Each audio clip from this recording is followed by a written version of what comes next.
විශ්වාස කරන්න මැරිලා උපදිනවා. මැරිලා උපදින්නේ නැත්තම් මම මහාන වෙන්නේ නැහැ. ඇයි කල්යාණ දේ පුරුදු කරන්නේ? ඇයි ගුරුවරු ඇසුරු කරන්නේ? ඇයි වැඳ වැඳ යන්නේ? ඇයි බණ කිය යන්නේ? මැරිලා උපදිනවා.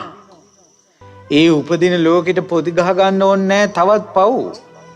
ඇයි අපි සංසාරේ පව් කරපු ඒවා මදිද? පව් මදි වෙලාද පින්වත්නි මේ මිනිසුන් පව් කරන්නේ? අදවත් හැදෙන්න මේ බණ අහලා ජීවිතේ එක වැරද්දක් හරි හදා ගන්න.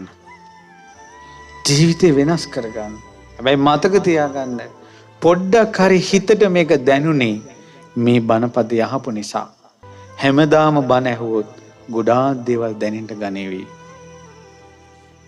ගිනි පුදන බ්‍රාහ්මණයා ගින්දර නිවන් නැතුව දල්වා යාග කරනවා වගේ. එක දවසක්වත් බණපද ඇහෙන්නේ නැතුව ගෙවින්න දෙන්න එපා. බණපදයක් ඇහෙන්න දෙන්න කන් වලට. කන් වලින්